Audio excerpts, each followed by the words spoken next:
এতিয়া খুব চলিছে পলিটিক্যাল সুপতি আজমলে মানুহক দেশৰ মূলসুতিৰ পৰা আঁতৰাই ৰাজনীতি কৰে আজমলৰ আঁফলিয়া তথা অসংযমী কথাই ধুবুৰীৰ জনতাক বিতুষ্ট কৰিছে ধুবুৰীৰ প্ৰাৰ্থী হিচাপে জাভেদ ইছলামৰ নাম উচ্চাৰিত হোৱাৰ পাছতে অগপ নেতাগৰাকীয়ে এনেদৰে আক্ৰমণ কৰিলে ধুবুৰীৰ বৰ্তমানৰ সাংসদ তথা এআইডিএফ প্ৰধান বদৰুদ্দিন আজমলক লগতে জাভেদ ইছলামে ক'লে ধুবুৰীত অগপ এআইডিএফৰ মাজত যুঁজ হ'ব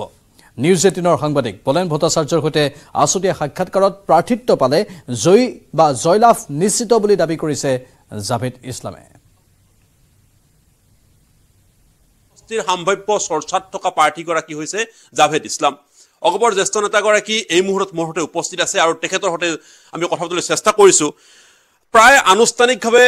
টিকট প্ৰকাশ কৰিবলৈহে বাকী আৰু সৰ্বত্ৰে এই মুহূৰ্তত ধুবুৰী সমষ্টিত চৰ্চাত আছে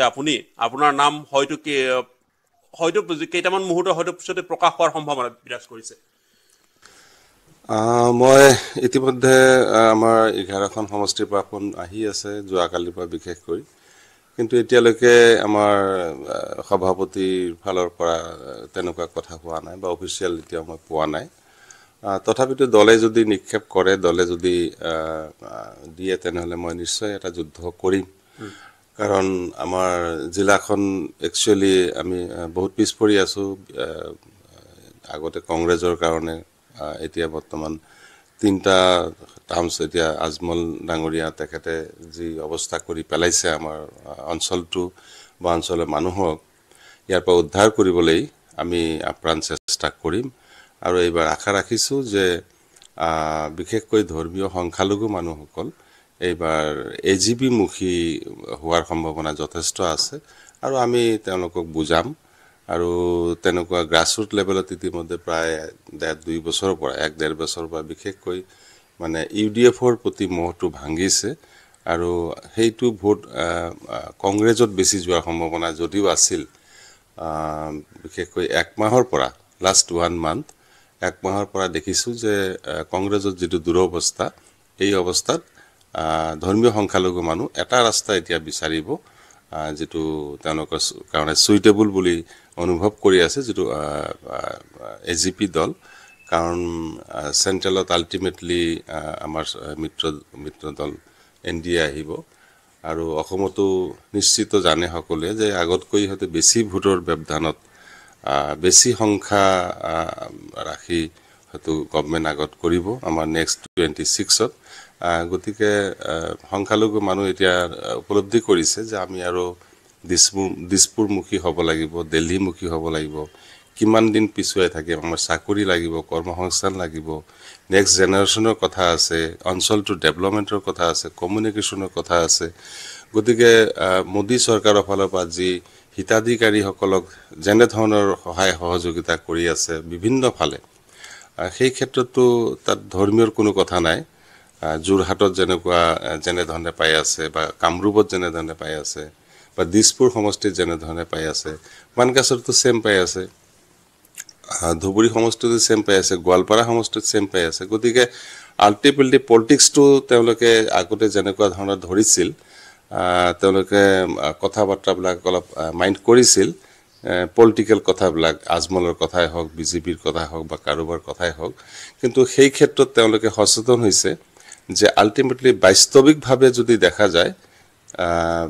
যোৱা 15 বছৰ কংগ্ৰেছৰ আমলত যি কামবিলাক হৈছিল বিশেষকৈ ধৰ্মীয় সংখ্যালঘু মানুহৰ তাতকে অধিক কাম আমাৰ এই বৰ্তমান চৰকাৰ মিত্ৰজোঁট চৰকাৰ তাতকে বেছি অধিক কাম কৰি আছে সংখ্যালঘু মানুহৰ কাৰণে বন মন্ত্ৰী চন্দ্ৰমোহন পাটোৱাৰী কেনেকুৱা মন্ত্ৰী ক্ৰিটিকেল অথবা টিপিক্যাল মন্ত্ৰী নেকি তেখেত সঁচাকৈ মন্ত্ৰী হয়নে দুতনৈত উপস্থিত হৈ খুদ মন্ত্ৰীয়ে ক'লে তেখেত আচলতে কেনেকুৱা মন্ত্ৰী কেৱল সেয়াই নহয় স্বভাৱসুলভভাৱে চন্দ্ৰমোহন পাটোৱাৰীয়ে কৰিলে কেইবাটাও মন্তব্য মন্ত্ৰীৰ মুখত সাধা আখ্যান মানুহে কেতিয়া সাধা খায় টেনচনত নে আনন্দত সকলো কথা ক'লে মন্ত্ৰীগৰাকীয়ে আজিকালি মানুহে মন্ত্ৰীৰ ভাষণ শুনিব নিবিচাৰে নেকি ৰাইজে সেই প্ৰশ্নতে উত্থাপন কৰে মন্ত্ৰী হিচাপে ভাষণ প্ৰদান কৰিলে ৰাইজে গুৰুত্ব নিদিব বুলি মন্ত্ৰীগৰাকীয়ে ৰাইজক আমোদ দিবৰ বাবে ৰসাল ভাষণৰ মাজেৰে কথাবোৰ কৈ গ'ল ৰ'দত বহি বহি আমনি পোৱা ৰাইজক আনন্দৰ খোৰাক দি এনেদৰে কৈ গ'ল চন্দ্ৰমোহন পাটোৱাৰীয়ে দুতনৈত মাটিৰ পট্টা বিতৰণ সভাত উপস্থিত আছিল বন মন্ত্ৰীগৰাকী ভাবি পেলাই মই বোলো মনৰ কথা দুই এটা কওঁ, নহ'লে আৰু মানে মানুহখিনি তেতিয়াৰ পৰা ৰৈ আছে। আকৌ মই মন্ত্ৰী হিচাপত একেবাৰে এনেকৈ আৱাজ দি পেলাই যদি মই কওঁ, হৈ পেলাই বহি যাওঁ, সেনেকুৱা টিপিকেল মন্ত্ৰীটো মই নহয়। মই এজন সাধাৰণতকৈ সাধাৰণ মানুহৰ নিচিনাকৈ মই থাকোঁ 1985 চনৰ আজিৰ দিনলৈকে। মোৰ মন্ত্ৰীৰো ভেম নাই। ইয়াতে যেতিয়া আমাৰ মানে মোক কৈছে এতিয়া আমাৰ মন্ত্ৰী বন পৰিৱেশ আমাৰ মন্ত্ৰীয়ে ভাষণ দিব, তেতিয়া মই অনুভৱ কৰোঁ মই মন্ত্ৰী। তাৰ বাহিৰে বাকী সময়ত মই মন্ত্ৰী বুলি মই নাভাবোঁ, মই আপোনালোকৰ মাজৰে এজন হিচাপ বুলিয়ে ভাবোঁ। কোকৰাঝাৰক লৈ ভৱিষ্যতবাণী কৰিছে এইবাৰ সাংসদ নৱ কুমাৰ শৰণীয়াই। তৃতীয়বাৰৰ বাবে তেওঁৱেই সমষ্টিটোৰ সাংসদ হ'ব বুলি দাবী কৰিছে শৰণীয়াই। বিগত নিৰ্বাচনত তেওঁ পোৱা ভোট কোনো কাৰণতেই ইফাল সিফাল নহয় বুলিও দাবী কৰিছে সাংসদজনে। কোকৰাঝাৰ সমষ্টিত নিৰ্বাচনী যুঁজ তিনিকুণীয়া হ'ব বুলিও দাবী কৰে নৱ কুমাৰ শৰণীয়াই। মই ভবাতকৈ ৰাইজবিলাক কিন্তু বেছি পজিটিভ, কাৰণ আপোনালোকে জানে যে দুবাৰকৈ এজন নিৰ্দলীয় মানুহ MP হোৱাটো ইমান সহজ কথা নহয়। তেওঁ যিমানে কৰিছমেটিক নহওক কেলে ইয়াৰ যদি ৰাইজৰ অংশগ্ৰহণটো 100-200% নাথাকে, গতিকে সেইকাৰণে মই ভাবোঁ যে কোকৰাঝাৰ সমষ্টিত এইবাৰ নিৰ্বাচন জিকাৰ কাৰণে বহুত বেছি কিবা অসুবিধা নহ'ব লাগে। আৰু ৰাইজৰ চেণ্টিমেণ্টটো ঠিকে আছে। তেওঁলোকে এটা কথাই কৈছে যে আমি কোকৰাঝাৰ সমষ্টিৰ ইলেকশ্যনত আমাৰ ভোট কেতিয়াও ইফাল সিফাল নহয়, সেইটো নৱসেনা তাতে পৰিব। দৰং অঞ্চললৈকে ইতিমধ্যে আমাৰ 2-3জন প্ৰাৰ্থী আছে, তাৰ ভিতৰত অলৰেডি আমি ফাইনেলাইজ কৰাৰ পথত গৈ আছোঁ। যেতিয়া ইলেকশ্যন ডিক্লেয়াৰ হ'ব লগে লগে আপোনালোকে জানিব যে আমাৰ প্ৰাৰ্থী শিক্ষা দীক্ষাৰ পৰা, সমাজৰ কৰ্মীৰ পৰা, প্ৰফেচনেল পলিটিচিয়ান আমি বেছি গুৰুত্ব দিয়া নাই। আমি যিবিলাক সমাজৰ লগত লাগি আছে, মহিলা বা আমাৰ ডেকাসকলৰ লাগি আছে বা আমাৰ ৰাইজৰ হৈ ভৱিষ্যতে মাত মাতিব পাৰে, তেনেকুৱাহে কেন্দ্ৰীয় আমি বিচাৰিছোঁ। আৰু অলৰেডি কেইবাজনো হেৰি আছে। ইতিমধ্যে তুংগত উঠিছে আগন্তুক সংসদীয় নিৰ্বাচনৰ অংক। আগন্তুক লোকসভা নিৰ্বাচন সন্দৰ্ভত সাংসদ দিলীপ শইকীয়াৰ মন্তব্য আহিছে। তেওঁ অনেক প্ৰত্যাশা কৰিছে বা প্ৰত্যাশী অনেক প্ৰত্যাশা এক, এই মন্তব্য তেওঁ কৰিছে। তেওঁ কৈছে আমাৰ উদ্দেশ্য আকৌ এবাৰ মোদী চৰকাৰ। প্ৰাৰ্থিত্ব বিচৰাক লৈ সাংসদ দিলীপ শইকীয়াৰ এইবোৰ মন্তব্য। দৰং ওদালগুৰি সমষ্টিত বিজেপিৰ প্ৰাৰ্থী কিমান ভোটত জিকিব এই কথাও জনালে সাংসদ দিলীপ শইকীয়াই। এবাৰ 5 লাখৰো অধিক ভোটত জিকিব বিজেপি প্ৰাৰ্থীগৰাকী সেই সমষ্টিটোত। ইয়াৰ উপৰিও 15 দলীয় বিৰোধী ঐক্যমঞ্চই সাংসদ দিলীপ শইকীয়াক যি চেলেঞ্জ দিছে তাক লৈও কটাক্ষ কৰিছে তেওঁ। আজিৰ দিনটোত বিৰোধী ঐক্যমঞ্চ বিজেপিতকৈ 10টা চিৰিত তলত আছে বুলি তেওঁ উল্লেখ কৰিছে। আৰু কি ক'লে শুনাব বিচাৰিছোঁ। দৰং ওদালগুৰি নৱগঠিত লোকসভা সমষ্টিত নিশ্চিতভাৱে আমাৰ এইবাৰ পঞ্চমবাৰ হ'ব। প্ৰত্যাশী অনেক, প্ৰত্যাশা এক, আকৌ এবাৰ মোদী চৰকাৰ। ভূপেন বৰা ডাঙৰীয়াই কৈছে তেওঁলোকৰ লগত আৰু 2টা দল যোগ হৈছে বুলি কৈছে। এইফালে পথাৰ উদং হৈ গ'ল, এইফালে কৈ আৰু 2টা নতুন দল যোগ হৈছে বুলি কৈছে। পৰাভূত কৰাৰ কাৰণে তেওঁলোকৰ যিটো ষ্ট্ৰেটেজি তেওঁলোকে বনাব খুজিছে, তাত তেওঁলোকে প্ৰাথমিক পৰ্যায় স্পৰ্শ কৰিব পৰা নাই। বিজেপিক পৰাজিত কৰিব লগা হ'লে ষ্টেপ বাই ষ্টেপ কমেও 10টামান ষ্টেপ তেওঁলোকে পাৰ কৰিব লাগিব। কা সন্দৰ্ভত এতিয়া স্পষ্ট নীতি নিৰ্দেশনা আমি এতিয়ালৈকে গম পোৱা নাই, কিন্তু কাৰ প্ৰতি আমাৰ নৈতিক সমৰ্থন আছে। BPF-এ প্ৰাৰ্থিত্ব দিয়া নিদিয়া কথাটো এই সন্দৰ্ভত তেওঁলোকৰ সিদ্ধান্ত হ'ব। কিন্তু মই ভাবোঁ যে ভোটাৰ বিজেপি বা আমাৰ NDAৰ ভোটাৰ প্লাছ ইণ্ডিৰ ভোটাৰ বা ইণ্ডিৰ বাহিৰৰ যদি থাৰ্ড ফ্ৰণ্ট আহে BPF আৰু AIUDF, মই ভাবোঁ BTCৰ মানেও 2008 পাহৰি যোৱা নাই, 2012 পাহৰি যোৱা নাই। গতিকে তেল আৰু পানী যদি লগ কৰিব বিচাৰে নিশ্চিতভাৱে তেল বেলেগ হৈ থাকিব, পানী বেলেগ হৈ থাকিব। ৰাণা গোস্বামীৰ পদত্যাগৰ পাছত ডেমেজ কণ্ট্ৰলৰ বাবে যোৰহাটলৈ ঢপলিয়াই আহিছে অসম প্ৰদেশ কংগ্ৰেছ কমিটিৰ দল। ৰাণা গোস্বামীয়ে দল এৰি যোৱাত অস্বস্তিত পৰা নেতৃত্বই মনোবল বঢ়োৱাৰ চেষ্টা কৰিলে যোৰহাটৰ তৃণমূল কৰ্মীৰ। শুকুৰবাৰে যোৰহাট জিলা কংগ্ৰেছ ভৱনত তৃণমূল কৰ্মীৰে আলোচনাত বহিল অসম প্ৰদেশ কংগ্ৰেছ কমিটিৰ নেতৃত্ব। বৈঠকত অংশ ল'লে জ্যেষ্ঠ কংগ্ৰেছ নেতা পৱন সিং ঘাটোৱাৰ, ভাস্কৰ বৰুৱা আৰু বিপুল গগৈকে ধৰি কেইবাজনো কংগ্ৰেছ নেতাই। এয়া আমি সেই দৃশ্য দেখুৱাইছোঁ। এফালে ৰাণা গোস্বামীয়ে বিজেপিত যোগদান কৰাৰ পাছতেই স্বাভাৱিকতেই কংগ্ৰেছৰ বহু কৰ্মী অসন্তুষ্ট, আৰু তাৰ বিপৰীতে ডেমেজ কণ্ট্ৰলৰ কথা যিহেতু আহি পৰিছে, সেয়েহে দলটোৰ শীৰ্ষ নেতাসকল ঢপলিয়াই গ'ল যোৰহাটলৈ আৰু তৃণমূল কৰ্মীসকলক আশ্বস্ত কৰাৰ চেষ্টা কৰে। কংগ্ৰেছত যোগ দিয়াৰ পূৰ্বে ৰাণা গোস্বামীৰ পৰিচয় কি আছিল তৃণমূল কৰ্মীক সুধিলে জ্যেষ্ঠ নেতা পৱন সিং ঘাটোৱাৰে। ৰাণা গোস্বামীতকৈ বহু ডাঙৰ নেতাই কংগ্ৰেছ এৰি যোৱাৰ উদাহৰণ আছে বুলি তৃণমূল কৰ্মীক বুজনি দিলে পূৰ্বৰ সাংসদ পৱন সিং ঘাটোৱাৰে কি ক'লে তেওঁ শুনাম ৰাণা গোস্বামীতকৈ বহুত ডাঙৰ ডাঙৰ নেতা গৈছে আহিছে ৰাণা গোস্বামীনো কংগ্ৰেছৰ যোগদান কৰাৰ আগতে কি আছিলে ৰাণা গোস্বামীৰ চিনাকিটো কংগ্ৰেছতে না কংগ্ৰেছতে হৈছে আৰু তেওঁ এতিয়া বৰ্তমান দেখিছে যে কংগ্ৰেছতকৈ তেওঁৰ ভৱিষ্যতটো বিজেপিত উজ্জ্বল সেইকাৰণে গৈছে তাত আমি আৰু কি ক'ম ব্যক্তিগত স্বাৰ্থ সদায় ৰাজহুৱা স্বাৰ্থতকৈ বেছি শক্তিশালী সেইকাৰণে ব্যক্তিগত স্বাৰ্থত কোনোবাই গৈছে এইটো যোৰহাটৰ ৰাইজেও দেখিছে যে ৰাণা গোস্বামী পুলিৰ পৰা কেনেকা বৰগছ হ'ল কাৰ আশীৰ্বাদত হ'ল কোনে পানী ঢালিলে সবেই জানে ৰাণা গোস্বামী কি আছিলে সেইকাৰণে এই কথাটো মই ব্যক্তিগত সমালোচনা কৰিব বিচৰা নাই তেওঁ দেখিছে যে কংগ্ৰেছত তেওঁৰ ভৱিষ্যত নাই আৰু বিজেপিত তেওঁৰ ভৱিষ্যত আছে মই এজন নিষ্ঠাবান কংগ্ৰেছ কৰ্মী হিচাপে ক'ব বিচাৰোঁ যে অসমত কংগ্ৰেছৰ ভৱিষ্যত আছে 6 মাহৰ পৰা যোগাযোগ আছিল তো যদি দলত থাকি দলৰ বিৰোধিতা কৰে বা বিশ্বঘাতকতা কৰে সেই ব্যক্তিৰ চৰিত্ৰ কি হ'ব এইটো ৰাইজে বিচাৰ কৰিব মই ক'বলগীয়া নাই বহু পূৰ্বৰে পৰা কংগ্ৰেছ এৰি যাব বুলি চৰ্চা চলি থকা তিতাবৰ সমষ্টিৰ বিধায়ক ভাস্কৰ বৰুৱাই এই সভাতে স্পষ্ট কৰিলে নিজৰ স্থিতি নিজৰ কোনো উচ্চাকাংক্ষা নাই বুলি স্পষ্ট কৰিলে বিধায়ক ভাস্কৰ বৰুৱাই লগতে তেওঁ কংগ্ৰেছ এৰি নাযায় বুলি যোৰহাট লোকসভা সমষ্টিৰ তৃণমূল কংগ্ৰেছ কৰ্মীক জনাই দিলে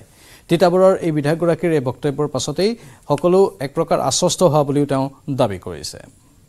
মানুহ আহিব মানুহ যাব কিন্তু কংগ্ৰেছ দল কেতিয়াও নাইকিয়া নহয় কাৰণ কিয় কংগ্ৰেছ দল সদায় এটা সত্যৰ ওপৰত প্ৰতিষ্ঠিত এটা দল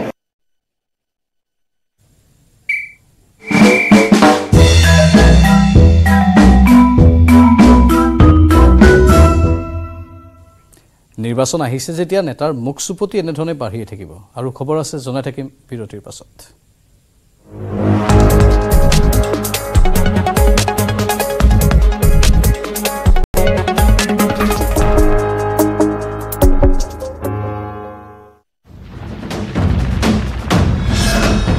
ভাৰতৰ গৌৰৱ গোটেই বিশ্বতেই ইয়াৰ সন্মান ষ্ট্ৰং মানে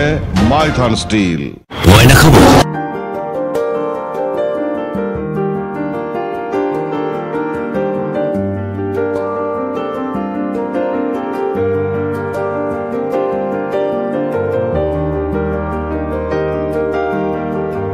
এইজোপা হৈছে সাবা স্নেক গ্ৰাছ আৰু এইজোপা আমাৰ অসমৰ গছ নহয় এইজোপা বাহিৰৰ গছ হয় এই গছজোপা আচলতে কেঞ্চাৰ প্ৰতিৰোধী বুলি খুব চৰ্চা চলি আছে আৰু যদি আপুনি নেটত সাৰ্চ কৰি চাই গছজোপা তেতিয়াও দেখিব যে কেঞ্চাৰ সলিউশন বুলিয়ে গছজোপাক দিয়া আছে একচুৱেলি এই গছজোপাৰ পাতৰ ৰসটো যদি গ্ৰীণ জুচ হিচাপে খায় তেনেহ'লে ইয়াত ইমান বেছি এণ্টিঅক্সিডেণ্ট আছে আৰু ইমান বেছি মিনাৰেলছ আছে যিখিনিয়ে আমাৰ যিবিলাক চিষ্টেমেটিক ডিজঅৰ্ডাৰ ডিজিজ কেৱল কেঞ্চাৰেই নহয় ধৰি লওক থাইৰয়েড বা ডায়েবেটিছ বা হাই ব্লাড প্ৰেছাৰ এই যিবিলাক আছে সাধাৰণতে আমাৰ চিষ্টেমেটিক ডিজঅৰ্ডাৰ ডিজিজ সকলোবিলাকতে এই কাম কৰে কাৰণ বহুত বেছি পৰিমাণে এণ্টিঅক্সিডেণ্ট থাকে আৰু এণ্টিঅক্সিডেণ্ট থাকিলে কেঞ্চাৰটো এণ্টিঅক্সিডেণ্ট বেছি পৰিমাণে দেহত থাকিলে কেঞ্চাৰ নহয়তো চবেই জানে তো এই গছজোপা আচলতে এজোপা ডক্টৰ অঞ্জলি পাঠকে দিল্লীত থাকে তেওঁ এনে অৰিজিনেল কওঁ মই ইমান নাজানো কিন্তু তেওঁ এগৰাকী নেচাৰপেথিৰ ডক্টৰ হয় তেওঁ অসমৰ এজন মানুহক খেতি কৰিবলৈ দিছিলে তাৰ পৰা দুৰ্লভ গগৈ ডাঙৰীয়াই ইয়ালৈ আনিলে তাৰপিছত আমি ইয়াতে খেতি কৰিছো আৰু ইয়াৰ পৰা আমিও ৰেগুলাৰ ইয়াৰ জুচ খাওঁ গ্ৰীণ জুচ আৰু এইটো যদি খায় তেতিয়াহ'লে এণ্টিঅক্সিডেণ্টৰ পৰিমাণ গাত বাঢ়ি থাকিব তেতিয়া চিষ্টেমেটিক ডিজঅৰ্ডাৰ বিলাক নহয় মানে মানুহৰ শৰীৰৰ ভিতৰৰ পৰা যিবিলাক অৰ্গেনৰ দুৰ্বলতাৰ কাৰণে যিবিলাক বেমাৰ হয় সাধাৰণতে কেঞ্চাৰ যি কাৰণত হয় সেইটো নহবই যদিহে ইয়াৰ গ্ৰীণ জুচটো সদায় নাখালেও পুৰা ৰেগুলাৰ নাখালেও মাজে মাজে যদিও খাই থাকে তেতিয়াও ই বহুত মানে উপকাৰ কৰে তো আমি নিজে ব্যৱহাৰ কৰি ইয়াৰ প্ৰমাণ পাইছো মানে এই উদ্ভিদ কেনেকুৱা ধৰণৰ অঞ্চলত পৰে বা ইয়াৰ প্ৰতিপালনৰ কিবা গুৰুত্ব প্ৰদান কৰিবলগীয়া আছে এতিয়া যেতিয়া অঞ্জলি পাঠকে দিল্লীত আনি ইয়াৰ খেতি কৰিছিল তেতিয়া তাত ইমান হোৱা নাছিলে ভাল তাৰপিছত অসমত আনি যেতিয়া কৰিলে কিন্তু অসমৰ পৰিৱেশ ইয়াৰ কাৰণে সাংঘাতিক সুইটেবল হয় অসমত মানে ইয়াক ৰুই দিলে হৈ যায়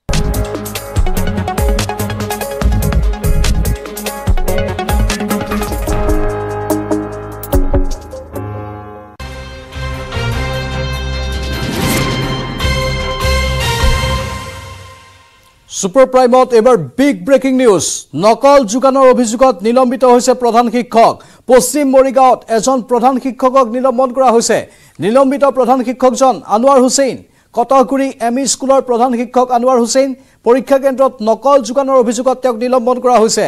পশ্চিম শিলপুখুৰী বিদ্যালয় কেন্দ্ৰত এই ঘটনা সংঘটিত হয় কেন্দ্ৰটোৰ নিৰীক্ষকৰ দায়িত্বত আছিল প্ৰধান শিক্ষকজন এফালে মেট্ৰিক আনফালে উচ্চতৰ মাধ্যমিক চূড়ান্ত পৰীক্ষা আৰু দুটা পৰীক্ষাতে নকল যোগানৰ অভিযোগতে নিলম্বিত হৈছে প্ৰধান শিক্ষক পশ্চিম মৰিগাঁৱত এজন প্ৰধান শিক্ষকক নিলম্বন কৰাৰ খবৰীয়া নিলম্বিত প্ৰধান শিক্ষকজন আনোৱাৰ হুছেইন কটকগুৰি এমই স্কুলৰ প্ৰধান শিক্ষক আনোৱাৰ হুছেইন পৰীক্ষা কেন্দ্ৰত নকল যোগানৰ অভিযোগত তেওঁক নিলম্বন কৰা হৈছে পশ্চিম শিলপুখুৰী বিদ্যালয় কেন্দ্ৰত এই ঘটনা কেন্দ্ৰটোৰ নিৰীক্ষকৰ দায়িত্বত আছিল এইজন প্ৰধান শিক্ষক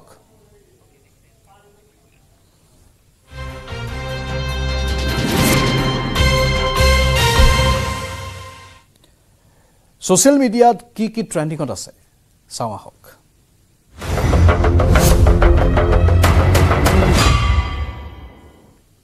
লোকসভা নিৰ্বাচনৰ দিন ঘোষণাৰ পূৰ্বে বৰাকত বিকাশৰ বাৰ্তালৈ উপস্থিত হ'ল মুখ্যমন্ত্ৰী হিমন্ত বিশ্ব শৰ্মা আজি দুপৰীয়া কৰিমগঞ্জত উপস্থিত হৈ আধাৰশিলা স্থাপন কৰিলে কেইবাটাও অভিলাষী প্ৰকল্পৰ এই প্ৰকল্পসমূহৰ বাবদ ব্যয় কৰিব 800 কোটি টকা 613 কোটি টকা ব্যয়েৰে নিৰ্মাণ হ'ব লগা কৰিমগঞ্জ মেডিকেল কলেজ আৰু হস্পিটেলৰ আধাৰশিলা স্থাপন কৰা হয় আৰু এনেধৰণে মুখ্যমন্ত্ৰীগৰাকী উপস্থিত হোৱাৰ পাছতেই সেই স্থানৰ সকলো লোকৰ ছ'চিয়েল মিডিয়াত এই বাৰ্তা বিয়পি পৰে আৰু মুখ্যমন্ত্ৰীক প্ৰশংসা কৰি একাংশই ছ'চিয়েল মিডিয়াত বিভিন্ন বাৰ্তা লিখে আন একাংশই এই বিকাশ যাত্ৰাৰ কাৰ্যসূচীৰ বিষয়েও সবিশেষ লিখে ছ'চিয়েল মিডিয়াৰ প্লেটফৰ্মত বৃহস্পতিবাৰে নিশাই প্ৰাৰ্থী তালিকা চূড়ান্ত হোৱা বুলি ঘোষণা মুখ্যমন্ত্ৰীৰ প্ৰাৰ্থিত্বক লৈ বিৰোধী কটাক্ষ কৰে মুখ্যমন্ত্ৰীগৰাকীয়ে 14খন আসনত 13টা মিত্ৰদলে কেনেকৈ প্ৰাৰ্থী দিব বুলি সাংবাদিকক সুধিলে মুখ্যমন্ত্ৰীয়ে লিষ্টটো চূড়ান্ত হৈ গৈছে কালি ৰাতি কিন্তু এনাউন্সমেন্ট আজিও হ'ব পাৰে 7 দিন পিছতো হ'ব পাৰে 2 দিন পিছতো হ'ব পাৰে এতিয়ালৈকে এনাউন্স হোৱা নাই বাট লিষ্টটো ফাইনেল হৈ গৈছে কংগ্ৰেছে এতিয়ালৈকে এলায়েন্স পাৰ্টি কৰিব পৰা নাই প্ৰাৰ্থী তালিকাটো দুৰে 16টা পাৰ্টি নহয় 14টা সিট 16টা এলায়েন্স পাৰ্টনাৰ এটা সিটটো বাঢ়ালেহে মিলিব হিয়তৰ এজিপি কাৰণে কৰিব দিছে দুটা বৰপেটা আৰু ধুবৰী কৰিমগঞ্জত যোৱাবাৰো আমি জিকিছো এইবাৰ এতিয়া আমাক সাপোৰ্ট কৰা নতুন নতুন মানুহ গোট খাইছে গতিকে কৰিমগঞ্জত জিকিম বুলি মই আশা কৰোঁ এইবাৰটো বৰাক ভেলীত হিন্দু মুছলমান আমাক সবে ভোট দিব পপুলেশ্যন প্যাটাৰ্নৰ কথা নাই কাৰণ বৰাকত ইমান ডেভেলপমেন্ট হৈছে আগতটো কেতিয়াও হোৱা নাই ৰাতিপুৱা 276 কৰ কেন্সাৰ হস্পিটাল ইয়াতে 676 কৰ মেডিকেল কলেজ নাও এতিয়া মই আকৌ এনাউন্স কৰিলো এগ্ৰিকালচাৰ ইউনিভাৰ্চিটি কেম্পাছ তো বৰাকত ইমান ডেভেলপমেন্ট কেতিয়া হৈছে গতিকে বৰাকত ভাষা ভাষী হিন্দু মুছলমান সকলোৱে মিলি বিজেপিক ভোট দিব যোৱাবাৰতো বহুত আমাক মুছলিম মানুহে বহুত ভোট দিছে অসমত কাক সাপোৰ্ট কৰাও মানুহ আছে কাক এগেইনষ্ট কৰাও মানুহ আছে গতিকে সাপোৰ্টটো ক'ব মানুহে এগেইনষ্টটো ক'ব কিন্তু ডিসিশনটো সুপ্ৰিম কোৰ্টতে হ'ব গতিকে এইটোলৈ অসমৰ পৰিৱেশটো বেয়া হ'ব নালাগে কৰিমগঞ্জ থেকে ভাৰতীয় জনতা পাৰ্টিৰ এমপি আপনাদের আমাকে আবার একটা দিয়ে দে তাহলে যে বিকাশের বন্যা বনে নিয়ে যায়গা লাস্ট টাইম যেতিয়া কৃপামালা ইয়াত এমপি উঠিছিলে তেতিয়া মই কৈছিলো যে আমাক ভোট দিয়ক আমি মেডিকেল কলেজ দিম এইবাৰো মই কৈছো যে ব্ৰহ্মপুত্ৰ আৰু বৰাকৰ ফ্লাড আমি দেখিছো কিন্তু ডেভেলপমেন্টৰ ফ্লাড আমি দেখা নাই বিজেপিৰ এমপি জিতলে এই জায়গায় এখন ডেভেলপমেন্টৰ ফ্লাড হবে এটা আমি আশা কৰি ঠিক আছে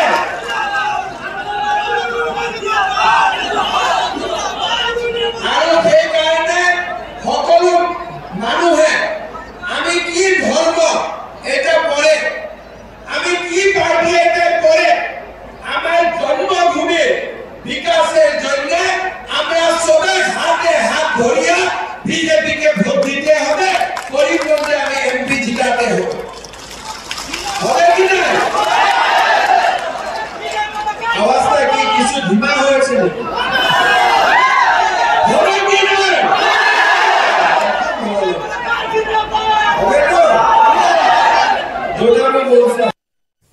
লোকসভা নিৰ্বাচনৰ পূৰ্বে শিলচৰতো একাধিক কাৰ্যসূচীত অংশ ল'লে মুখ্যমন্ত্ৰী হিমন্ত বিশ্ব শৰ্মাই বিকাশৰ যাত্ৰালৈ আজি বৰাকত মুখ্যমন্ত্ৰীয়ে মুকলি কৰিলে শিলচৰ মেডিকেল কলেজ আৰু হস্পিটেলৰ নৱনিৰ্মিত কেঞ্চাৰ হস্পিটেলৰ ৰাজ্য চৰকাৰ আৰু টাটা কেয়াৰৰ যৌথ উদ্যোগত নিৰ্মিত হৈছে এই অত্যাধুনিক হস্পিটেলখন ইয়াৰ মাজতে খালিস্তানীৰ ভাবুকিক হাঁহিৰে উৰুৱাই দিলে মুখ্যমন্ত্ৰীয়ে খালিস্তানীৰ ভাবুকিত সাংবাদিকে ভয় খাইছে নেকি বুলি ওলোটাইহে সুধিলে মুখ্যমন্ত্ৰীগৰাকীয়ে সাংবাদিককে ওলোটাই সুধিলে মুখ্যমন্ত্ৰীয়ে কাৰণ ইতিমধ্যে পন্নুৱে যি ভাবুকি ভৰা বাৰ্তা দিছে টেলিফোনিক বাৰ্তা তাত তেওঁ উল্লেখ কৰিছে যে ডিব্ৰুগড়ত বন্দী হৈ থকা খালিস্তানীক অমৃতসৰলৈ লৈ যাব লাগে আৰু মুখ্যমন্ত্ৰীৰ নাম পোনপটীয়াকৈ উচ্চাৰণ কৰিছে তাৰ পাছতে মুখ্যমন্ত্ৰীৰ প্ৰতিক্ৰিয়া খালিস্তানী ভাবুকিক হাঁহিৰে উৰুৱাই দিলে মুখ্যমন্ত্ৰীগৰাকীয়ে 265 কোটি টকা খৰচ কৰি ৰাজ্য চৰকাৰ আৰু টাটা ট্ৰাষ্টে নিৰ্মাণ কৰি উলিয়াইছে আজি আমি সেই সুন্দৰ হস্পিটেলটো কাছাৰ আৰু বৰাক উপত্যকাৰ কেঞ্চাৰ ৰোগীসকলৰ কাৰণে আমি আজি উৎসৰ্গা কৰিছোঁ ইয়াৰ লগে লগে অমৃত আঁচনিৰ অধীনত 178 কোটি টকা ব্যয় কৰি আমি যি শিলচৰ ৱাটাৰ সাপ্লাই প্ৰজেক্ট নিৰ্মাণ কৰিছিলোঁ আজি তাৰো শুভ উদ্বোধন হৈছে আৰু ইয়াৰে আৰু এটা সংযোজিত প্ৰকল্পৰো আজি আধাৰশিলা স্থাপন কৰা হৈছে জাগিৰোডত সেমি কণ্ডাক্টৰ ইণ্ডাষ্ট্ৰি এটা টাটাই স্থাপন কৰিব আৰু ভাৰত চৰকাৰে ইয়াক কেপিটেল সাবসিডি ৰাজ্য চৰকাৰে বিভিন্ন সহায় কৰি ইয়াক আগুৱাই লৈ যাব ইয়াৰ ডাইৰেক্ট আৰু ইনডাইৰেক্ট ৰিক্ৰুটমেণ্ট 30,000 হ'ব আৰু ইমান ডাঙৰ এচিভমেণ্ট ইণ্ডাষ্ট্ৰীৰ ক্ষেত্ৰত আমাৰ অসমত আগত কেতিয়াও হোৱা নাই so it is a big achievement মুখ্যমন্ত্ৰীৰ সৈতে একেখন মঞ্চত কংগ্ৰেছৰ দুই বিধায়ক বিকাশ যাত্ৰা কাৰ্যসূচীত লগ হ'ল মুখ্যমন্ত্ৰী হিমন্ত বিশ্ব শৰ্মা বিধায়ক কমলাক্ষ দেৱপুৰকায়স্থ আৰু সিদ্দিক আহমেদ কিছুদিন পূৰ্বে বিজেপি চৰকাৰক সমৰ্থন দিছিল দুইজন কংগ্ৰেছী বিধায়কে কৰিমগঞ্জৰ ৰামকৃষ্ণ নগৰত কৰিমগঞ্জ মেডিকেল কলেজৰ আধাৰশিলা স্থাপনৰ অনুষ্ঠানত দেখা গ'ল এই দৃশ্য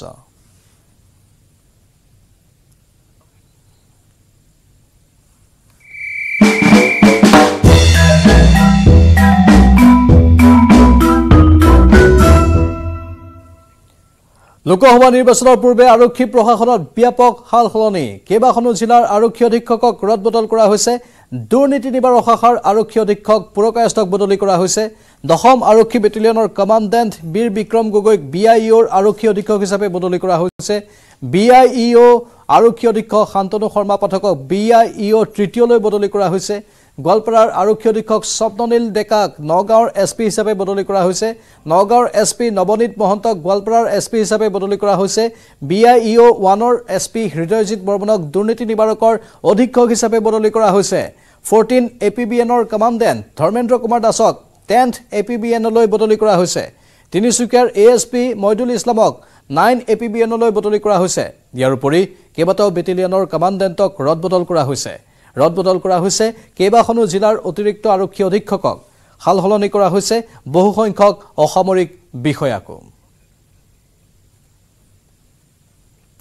এবাৰ চৰাইদেউ জিলাৰ বিভিন্ন আঁচনি পৰ্যবেক্ষণ কৰি অসন্তুষ্ট পাব্লিক একাউণ্টছ কমিটি লেহেমীয়া গতিত চলা কাম কাজৰ সন্দৰ্ভত বিধানসভাত দাখিল কৰিব প্ৰতিবেদন আজি বিধানসভাৰ প্ৰতিনিধি দলে পৰিভ্ৰমণ কৰিলে চৰাইদেউ জিলা প্ৰতিনিধি দলটোত আছে বিধায়ক ক্ৰমে উৎপল বৰা নুৰুল হুদা ভৱেন্দ্ৰনাথ ভৰালী হাফিজ বছিৰ আহমেদ আৰু কৰিম Uddin Barbhuiya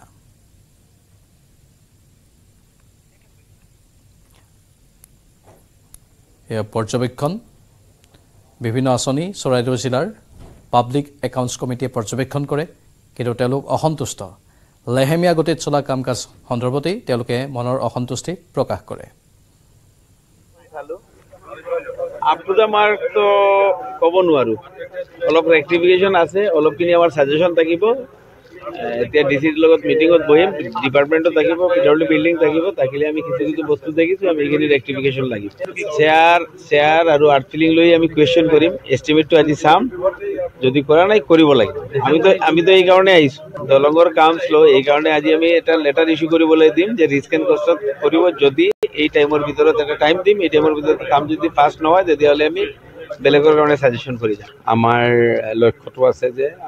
physical and financial প্ৰগ্ৰেছটোৰ ওপৰত যে ফাইনেন্সিয়েল ইনভলভমেণ্টৰ এগেইনষ্টত আমাৰ এছেট ক্ৰিয়েশ্যনবিলাক কেনেকুৱা হৈছে গভৰ্ণমেণ্ট অফ আছামৰ যিখিনি আমাৰ ভিজন সন্মানীয় মুখ্যমন্ত্ৰী ডাঙৰীয়া সেই ভিজনখিনি আমি প্ৰকৃতৰূপে ৰূপায়ণ কৰিব পাৰিছোঁ নে নাই এই গোটেই ক্ষেত্ৰখিনি লৈ পেলাই আমি পৰিভ্ৰমণ কৰিছোঁ আমি এফালৰ পৰা চাই গৈ আছোঁ ডিপাৰ্টমেণ্টৰ পৰা আমি ফিডবেক লৈছোঁ কিয় কাম দেৰি হৈছে কিয় কামৰ কোৱালিটি অকণমান ক'ৰবাত বেয়া দেখিছোঁ সকলো 100% শুদ্ধ হোৱা নাই এই গোটেইবিলাক চাই আমাৰ সভা হ'ব চৰাইদেউ জিলাখনৰ কামৰ ক্ষেত্ৰত বা ফাইনেন্সিয়েল ইনভলভমেণ্টত এনমেলিজ নহয় তাৰ কাৰণে আমাক যিটো আমাৰ পাব্লিক একাউণ্টছ কমিটিক দায়িত্ব দিয়া হৈছে সেই একাউণ্টছ কমিটি আহি আজি পৰিভ্ৰমণ কৰিছে মহাবিদ্যালয় বন্ধৰ সিদ্ধান্ত লোৱা নাই চৰকাৰে একত্ৰীকৰণৰ পৰিৱৰ্তে ক্লাষ্টাৰ ব্যৱহাৰৰ প্ৰস্তাৱ শিক্ষা বিভাগৰ ক্লাষ্টাৰ ব্যৱস্থাত সামৰি লোৱা হ'ব সমীপৰ কলেজক সুবিধা অনুসৰি আন শিক্ষানুষ্ঠানতো গ্ৰহণ কৰিব পাৰিব পাঠদান একেটা ক্লাষ্টাৰৰ ভিতৰত অতিৰিক্ত পাঠ্যক্ৰম গ্ৰহণ কৰিব পাৰিব উচ্চ শিক্ষানুষ্ঠানত বৃদ্ধি কৰা হ'ব হোষ্টেলৰ সংখ্যা ৰনোজ পেগুৱে এইখিনি ঘোষণা কৰে আজি যে আমাৰ 69খন মহাবিদ্যালয়ত ছাত্ৰ ছাত্ৰীৰ এনৰোলমেণ্ট 500তকৈ কম চৰকাৰী মহাবিদ্যালয় আছে এখন যিখন হ'ল আমাৰ গভট সংস্কৃত মহাবিদ্যালয় মডেল ডিগ্ৰী কলেজ আছে 8খন যিখিনি নতুনকৈ প্ৰতিষ্ঠা কৰা আৰু প্ৰভিন্সিয়েলাইজ কলেজ আছে 60খন 2 ডিজিট 3 ডিজিট নাম্বাৰৰ ষ্টুডেণ্টক লৈ পেলাই একোখন মহাবিদ্যালয় পৰিচালনা কৰাটো সম্ভৱপৰ কথা নহয় শিক্ষা ক্ষেত্ৰৰ নিচিনা আঁচনি এখন ইয়াতো আমি গ্ৰহণ কৰিব লাগিব কিন্তু তাৰে ভিতৰত এটা কথা হ'ল এমালগেমেশ্যন দিন মিডিয়াত মই দেখিছোঁ এটা কথা প্ৰচাৰ হৈ আছে যে বহু কলেজ বন্ধ হ'ব একচুৱেলি কলেজ বন্ধ কৰা সেইটো সলিউশ্যন নহয় অসম চৰকাৰে কোনো মহাবিদ্যালয় বন্ধ কৰি পেলাই আমি এই আনসাষ্টেইনেবিলিটিৰ সমস্যা সমাধান কৰাৰ কোনো পদক্ষেপ লোৱা নাই কোনো কলেজ বন্ধ কৰাৰ কোনো প্ৰস্তাৱো হোৱা নাই আনকি মই যি এটা পলিচিৰ কথা কৈছোঁ যিটো পলিচি আমি নিশ্চিতভাৱে গ্ৰহণ কৰিম সেই পলিচি সম্পৰ্কেও কোনো নিৰ্দেশনাও বাহিৰ হোৱা নাই কোনো ধৰণৰ জাননী জাৰি হোৱা নাই উত্তৰ পূবত প্ৰথমবাৰৰ বাবে সাউণ্ড লাইট এক্সপো গুৱাহাটীত অনুষ্ঠিত হ'ব সাউণ্ড লাইট এক্সপোৰ চতুৰ্থ সংস্কৰণ বেতকুছিৰ মনিৰাম দেৱান ট্ৰেড চেণ্টাৰত হ'ব আটকধুনীয়া প্ৰদৰ্শনী তিনিদিনীয়াকৈ অনুষ্ঠিত হ'ব শব্দ আৰু পোহৰৰ খেলৰ মহা আয়োজন 9, 10 আৰু 11 মাৰ্চত হ'ব ভাৰত সাউণ্ড লাইট এক্সপো প্ৰদৰ্শনীত অংশ ল'ব 50ৰো অধিক প্ৰতিষ্ঠানে कुमार सोनार भारत साउंड लाइट एक्सपो और पीएनडी इंटरनेशनल मीडिया का फाउंडर एंड सीईओ हमारा जो professional sound lighting audio visual का जो एग्जीबिशन है कलकत्ता विशाखापट्टनम और फिर दोबारा कलकत्ता में होने के बाद 4th एडिशन गुवाहाटी में होने जा रहा है और फर्स्ट टाइम इन गुवाहाटी और मनीराम देवान ट्रेड सेंटर गुवाहाटी असम में होने जा रहा है 9, 10, 11 मार्च 2024 को और जो भी professional sound lighting audio visual से रिलेटेड जो जुड़े हुए लोग हैं जैसे असम अरुणाचल प्रदेश मणिपुर मिजोरम नागालैंड मेघालय त्रिपुरा और नॉर्थ बंगाल सिक्किम बांग्लादेश भूटान नेपाल जो भी गुवाहाटी से नियरेस्ट है तो और गुवाहाटी नॉर्थ ईस्टर्न का हब भी है तो वो लोग वहाँ पर विजिट कर सकते हैं और ये जो एग्जीबिशन होने जा रहा है इसका बेनिफिट उठा सकते हैं और यह सुपर प्राइम नमस्कार।